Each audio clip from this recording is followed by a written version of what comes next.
Assalamualaikum warahmatullahi wabarakatuh. Mari ngaji kajian manakib Babat Jepara Selendang Sutra Jawa tentang asal-usul Pulau Mandalika, Sunan Prawoto, Ratu Sukolangu, Watu Bobot Pati.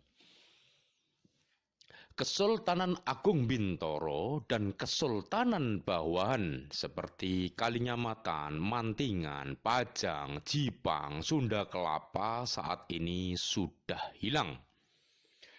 Pasti banyak orang yang bertanya-tanya, apa sebabnya? Di mana dahulu letaknya? Apa saat ini masih ada keturunannya? Ada juga yang bertanya-tanya, kenapa Kesultanan Bintoro sebagai kerajaan baru, tapi bisa mengalahkan kerajaan Majapahit yang megah dan kuat? Subscribe dan like channel YouTube Babat Jepara Selendang Sutra Jawa agar bisa mengikuti secara lengkap dan utuh kisah Babat Jepara Selendang Sutra Jawa yang merupakan gabungan 3 kisah Selendang Sutra Jawa, yaitu Babat Vanjawi Selendang Sutra Jawa oleh Syekh Subakir pada abad 10 Masehi, Babat Bintoro Selendang Sutra Jawa oleh Raden Sahid Sunan Kalijogo pada abad 15 Masehi, Babat Jepara Selendang Sutra Jawa oleh Raden Panji Sinar Asih atau Gusrifan Jepara abad 20 Masehi, yang mengungkap kisah Jawa sejak zaman Keraton Kalingga tahun 600 Masehi sampai pada tahun 1600 Masehi pada zaman Sultan Muda Merah Pupuk atau Mbah Safin Desakerso, yang menampung dan menyimpan semua kisah yang berkaitan dengan Jawa dan Jepara. Kita kembali ke asal-usul Pulau Mandalika, Sunan Prawoto, dan Watu Bobot Sukolangu Pati. Prabu Browijaya IV mempunyai 2 anak kembar yang bernama Ronggoseno dan Arya Timur. Ronggoseno melanjutkan kekuasaan Majapahit yang telah dibagi 2 dengan gelar Prabu Brawijaya V. Sedangkan Arya Timur diberi kekuasaan baru dari separuh Majapahit bernama Bintoro. Lambang kerajaan mereka juga sama, yaitu srengenge. Kekuasaan mereka juga sama besar dan juga sama kaya, sehingga Majapahit dan Bintoro dinamakan srengenge kembar. Arya Timur menjadi Raja Bintoro sejak tahun 1470 Masehi. Letak Istana Bintoro berada di Kadilangu. Karena tahun 1478 Arya Timur sakit, maka kekuasaan Bintoro diserahkan kepada putranya yang bernama Raden Fatah. Karena Bintoro sudah sama kuat dengan Majapahit, maka Sultan Fatah dengan dukungan-dukungan baru mampu mengalahkan Majapahit. Tahun 1518 Masehi, Raden Fatah diganti putranya yang bernama Pati Unus. Tahun 1521 Masehi, kekuasaan Bintoro dipegang adik Pati Unus bernama Sultan Trenggono sampai pada tahun 1546 Masehi. Setelah itu, Demak dipegang oleh putra sulung Sultan Trenggono bernama Pangeran Mukmin, bergelar Sunan Prawoto, tapi Istana Bintoro dipindah di Pati sampai tahun 1549 Masehi. Tahun 1549 Masehi, di Istana Pati, suatu hari Sunan Prawoto mendapat surat yang isinya Kanjeng Ratu Kalinyamat akan menyerang Pati. Sunan Prawoto sebagai saudara tua dari Kanjeng Ratu Kalinyamat tidak mau ada pertumpahan darah antara dirinya dengan Ratu Kalinyamat, sehingga Sunan Prawoto mengalah lalu pergi meninggalkan Istana Pati tanpa pamit kepada istri dan keluarga Kesultanan Bintoro. Sunan Prawoto pergi menuju sebuah pulau yang letaknya di sebelah utara Jepara. Hanya ada satu orang prajurit yang bernama Gandrung Seno yang mengetahui kepergian Sunan Prawoto ke pulau tersebut.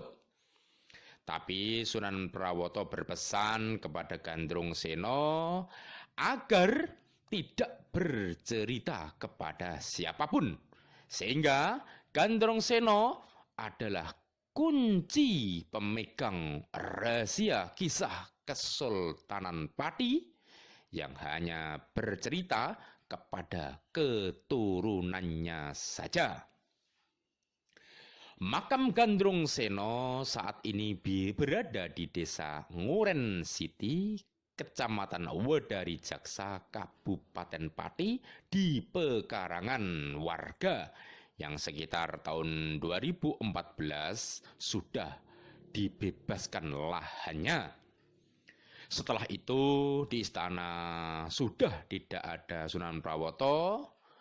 Akhirnya si istri, si Permaisuri, juga keluar istana pergi mencari keberadaan Sunan Prawoto, suaminya.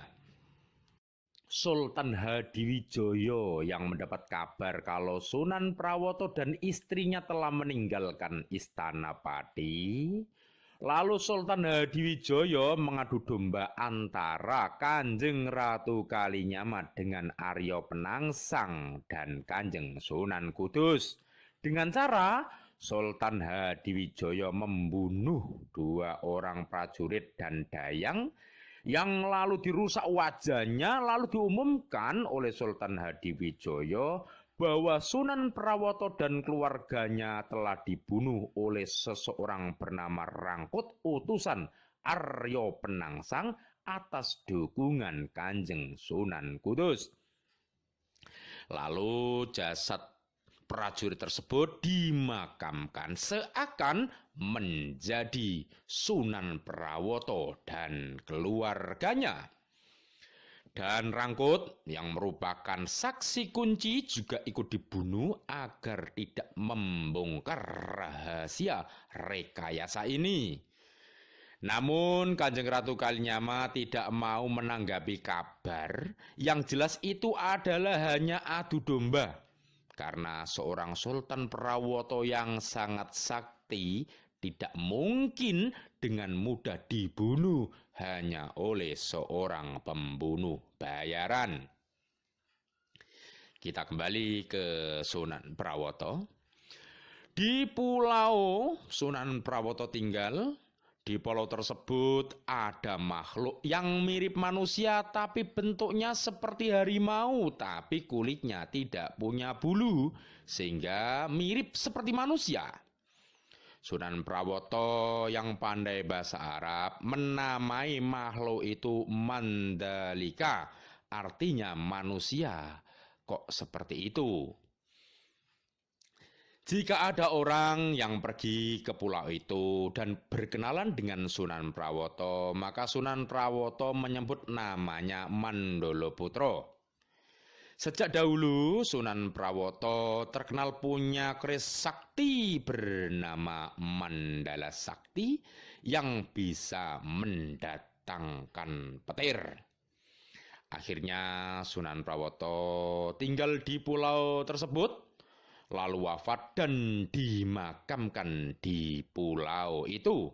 Sehingga pulau itu saat ini lebih dikenal dengan nama Pulau Mandalika atau Pulau Mondoliko, Jepara, Jawa Tengah, Indonesia. Istri Sunan Prawoto yang dipanggil Nyai Ratu juga meninggalkan istana mencari keberadaan suaminya. Sehingga Nyai Ratu selalu sukolangu, yang artinya senang melamun, dengan menempatkan rahang atau janggut di tangannya, sehingga Nyai Ratu dikenal dengan nama Ratu Sukolangu atau ratu yang suka melamun. Baginya suami lebih berharga daripada harta dan kekuasaan, sehingga sang istri tersebut memberikan sayembara.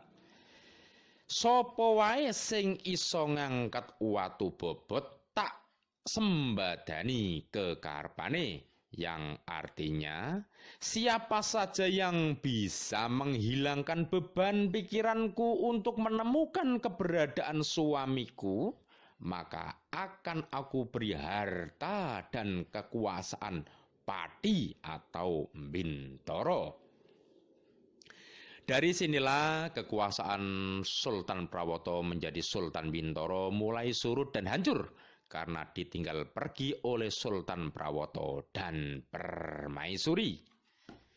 Sedangkan bermula dari sayembara Ratu Sukolangu, sebagian masyarakat ada yang mengartikan sayembara dengan apa adanya, sehingga mereka berlomba-lomba mengangkat bongkahan batu yang dulu sering dibuat duduk Ratu Sukolangu, yang saat ini ada di sekitar makam Nyai Ratu Sukolangu di Desa Mojolawaran, Kecamatan Gabus, Kabupaten Pati, dengan harapan mereka yang bisa mengangkat agar yang mereka inginkan bisa terwujud. Kesan yang ada dalam kisah babat Jepara Selendang Sutra Jawa seakan Sultan Hadiwijoyo adalah perusak Kesultanan Bintoro dan Kesultanan Bawahan Bintoro.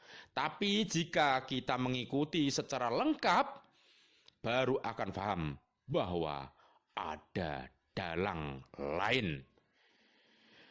Sekian kisah tentang Sunan Prawoto, Pulau Mondoliko, Ratu Sukolangu, Watu Bobot. Kita ketemu dalam kisah yang lain masih dalam babat Jepara Selendang Sutra Jawa.